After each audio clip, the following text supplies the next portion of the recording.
Yo, what's going on, guys? KrispyFlakes here. So oftentimes in the NBA, you have certain players that don't break out until they go to a different team. And sometimes they're just like drafted by a certain team, just like the opening's not there, the minutes aren't there, or maybe it's just like the team is no longer investing in them as a player. They go somewhere else and they just become like an all-star and stuff like that. So for today's video, guys, we have an article by Steve Hanley titled 10 could-be NBA stars on the wrong teams and where they should be playing. So basically, I'm going to check out these players. I'm going to decide if I think it's a good fit where they should be playing at. If you guys want me to actually put these players in NBA 2K19 and do a simulation, get this video to 1,000 likes, and I will do that for you guys, man, so we can really get a good idea of how it looks out there. But yeah, man, let's go ahead and get started on this. As always, link to the article in the description below if you want to read it and hear like the person writing its opinion. Here we go, man. First, we have Andrew Wiggins. Okay, so Andrew Wiggins, it says he should be playing for the Washington Wizards. I don't know how I quite like that fit, man. As of right now, Andrew Wiggins on the NBA season is averaging about 17.4 rebounds, 3 assists per game. Honestly speaking, I feel like he's fine on the Timberwolves because, you know, before this team got Jimmy Butler, he was averaging 24 points and 4 rebounds, 2 assists per game on about 45% field goal percentage, which is respectable. So it's like, I want to see Wiggins for another season or two on the Timberwolves, see how if he like bounces back or starts entering his prime with this team without Jimmy Butler.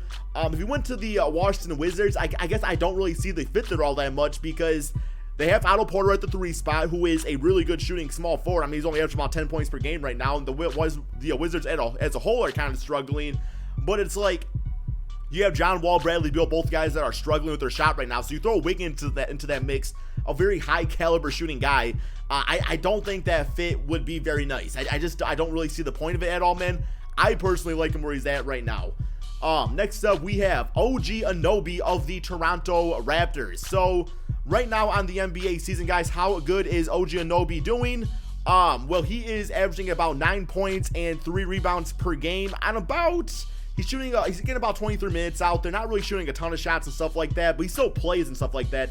So they have him going to the Minnesota Timberwolves. Okay, man. So he does play the small forward / power forward position. It's like, okay, yeah, if he went to the Timberwolves, he definitely would get more minutes out there. Would definitely fit like the young blood style of play out there where it's a lot of running and stuff like that. But personally speaking, I like OG as a backup to Kawhi Leonard. I feel like OG as your starter, as of right now at the age of 21, is not really going to help you win a championship. But OG as a backup, and being mentored by Kawhi Leonard can be big time, man. So it's like by the time Kawhi Leonard gets older, maybe goes to a different team, OG Anunoby will be ready to step in. I'm not always a big fan of these really young players like starting right away. I think they got to like learn the ropes of the game and learn where they could be most effective at.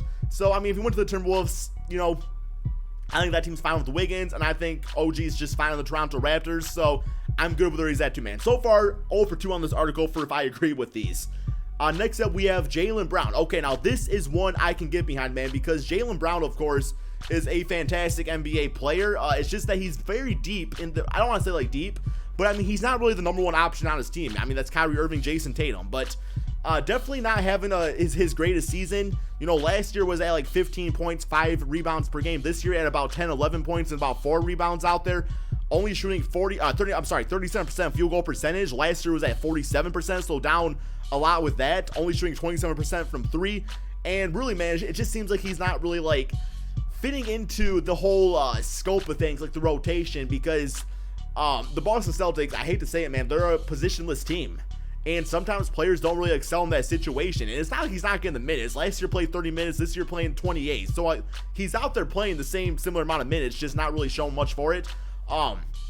Definitely needs a different change scenario, I would say. And they actually have that listed as the Dallas Mavericks. I actually really do like that fit because, you know, the Dallas Mavericks, my guess is Harrison Barnes is probably off the team after this year, so all of a sudden you're looking at Dennis Smith at the point guard position, Jaylen probably at the 2 spot or the 3 spot, could play either one, and Luka Doncic out there.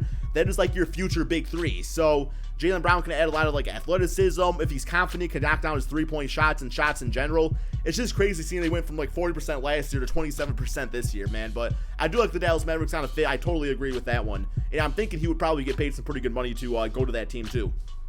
All right, next up we have Josh Jackson. Ooh, that's an interesting one to kind of talk about because the Suns are an interesting team this season, man. Josh Jackson on this season. Let's see how he's doing over here, man. I haven't pulled up on my side here with things. He is averaging 7 points per game, 2 rebounds, which is literally, guys, he's averaging like half his stats. Last year, averaged about 14 points and 5 rebounds.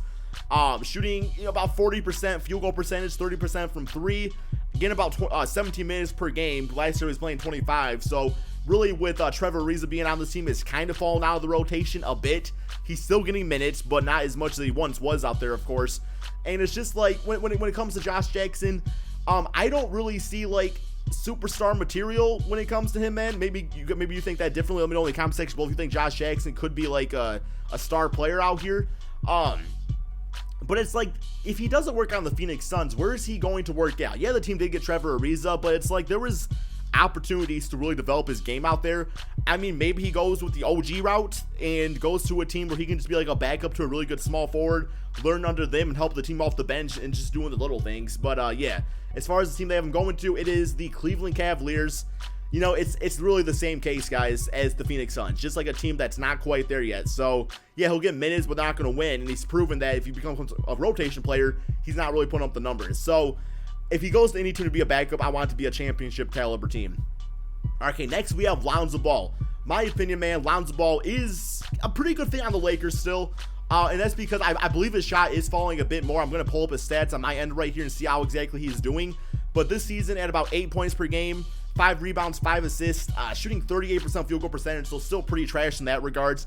And the 3-point shot, for a while there, he was shooting around 40%. It's fallen down to 34%. I mean, it is an improvement from 30% last season.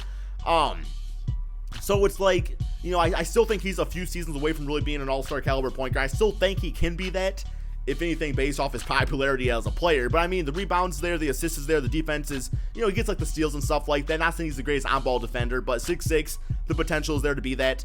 So yeah, man, as far as going to a different team though, they have him going to the Phoenix Suns. You know what, man? Devin Booker and Lonzo Ball in backcourt would actually be so much fun to watch. I'm actually all for this pickup because Lonzo can be like that third option of the team. And then, of course, you got Devin Booker, DeAndre Ayton. You have the guard to pass it out to for the shot. And, of course, at times, too, I mean, Devin Booker can bring the ball up the court. You got DeAndre Ayton to jump it into. And it's really a young team that Lonzo can develop with. I love this move, guy. I don't know what the trade would be exactly to get it done, but I do like the idea of it. Okay, next up we have Cedi Osman, who has been pretty good, kind of like a diamond in the rough with the department of, like LeBron James leaving and stuff like that, man. This NBA season, I know he had a pretty good start, but pretty much so far he's averaging 11 points, getting about 5 rebounds to 3 assists per game. I think he has potential to be a really good passing small forward out there. Of course, it's not leading to wins for the Cleveland Cavaliers because, if Cedi Osman's one of your best players on the court, not saying he's bad, but you're not going to be a championship contending team or even a playoff team. Get about 30 minutes per game out there, though. So, yeah, I would like to see him go on a team and maybe be a 6-man off the bench or maybe like a 4th option on a team, something like that. They have him going to the Atlanta Hawks. Once again, man, I really like this fit. I think he would need to shift to the shooting guard position, though, because Taurean Prince is on this team, and I'd rather have him at small forward. So, you have Trae Young at point guard, Cedi Osman, who could, bring the ball up the court, make some really good plays at the 2 spot. I mean, being 6'8" kind of negates some of the height differences with Trae Young out there, then Taurean Prince at the 3 spot, John Collins. You're looking at a pretty nice 4-man squad out there to develop. Of course, they would still be a lottery team, and you would hope they could get like that big time player, like a Zion or somebody like that, to really just fill out the rotation. But I really like the idea of Cedi Osman on the Atlanta Hawks for the right price. Don't be giving him that Kent Bazemore type of contract. Okay, next up we have Otto Porter. Now, I'm going to give you guys the team that I want him to go to in this case. I mean, I don't know what this guy is going to list it as. But I think he would be the absolute perfect fit on the Houston Rockets, guys, at that small forward position. He could play off James Harden and Chris Paul and knock down the 3-point shots. And he would be a very like low pressure situation. On this NBA season, he's not been very good, though. He's at about 10 points per game, 4 rebounds. Shooting 46% field goal percentage, so that's not bad, but he's usually around like a 51, 52% guy. 3-point shot was 44% last year, down to 36% this year. Not to mention he has like that $100 million contract. So when you're only putting up those type of numbers, it's never a good situation. But the team they have him going to is the Sacramento Kings. All right, I mean, okay, yeah, well, why not, man? I don't absolutely love the fit because I do want to see him playing with more like a veteran point guard and stuff like that. But the way De'Aaron Fox has been playing, and you look, like you look at the roster of the Kings. I mean, their top players right now: De'Aaron Fox, Willie Cauley-Stein, Buddy Hield. They're kind of missing that small forward position. You know, you have like Bogdanovich that can play it, but he's like more of a shooting guard, I would say. So yeah, this team is definitely lacking the wings. So I would say the Sacramento Kings, maybe the Pelicans would be another good fit I would like. Next up, we have Terry Rozier of the Boston Celtics. I'm already starting to hear trade rumors about him going out there. I don't expect him to be back on the Celtics next season. This year, averaging about 8 points, 4 rebounds, 2 assists per game in the backup point guard role. 3-point shot, field goal percentage down a little bit from last year. The assists, down just a tad bit. Rebounds down just a tad bit. But he's also playing about 2 less minutes out there. So Terry Rozier, we know, can be a starting point guard. He proved that to us last year when Kyrie Irving went down with injury. So as far as the team him going to, they have him for the Orlando Magic. Perfect fit, guys. Magic need a new point guard. They have DJ Augustine, who's fine. I mean, he's not winning to a championship, but I mean, Terry Rozier with, Evan Fournier, Jonathan Isaac, Aaron Gordon, Mohamed Bamba, that's something that you could be developed out there. Then Vucevic, maybe trading him for like some sort of first round draft pick and work on the rebuild of the team. But Rozier's only 24, so it's not like he's extremely old or anything like that. Would give this team about 3 more seasons to really like put together a nice squad, and all those players would be entering their prime. Next up, we have Malcolm Brogdon. So see, I feel like he's in a pretty good situation on the Bucks. I don't really think he needs to change at all. This NBA season, he is averaging about 14 points, 4 rebounds, 3 assists per game, shooting 43% from 3, and getting about 30 minutes per game, which is actually his career high, man. He's getting the most minutes he's ever played before. So this one, I'm going to have to heavily be convinced to find that he can find a better situation, because, yeah, the Brooklyn Nets, no, man, y'all don't need Malcolm Brogdon. You really don't. He's fine where he's at. Like, he doesn't need to leave the Bucks. He's in a really good situation there. He doesn't need to be like a second or third option on a team. He's perfectly fine where he's at, being a catch and shoot guy, or a guy that can bring the ball up the court at times and make a play off of Giannis, and he's good to go, man. And then finally, we have Dante Exum of the Utah Jazz. I have not heard of this guy since his rookie season. I know the last thing I heard about him was actually getting like a big time contract with the Jazz, which really confused me out there. But on his NBA season, let's see how he's doing. He is averaging 8 points, 2 rebounds, 2 assists per game. He might be falling victim of a guy that might just need like a change of scenery. So I guess I could respect that. But the team they have him playing for is the Indiana Pacers.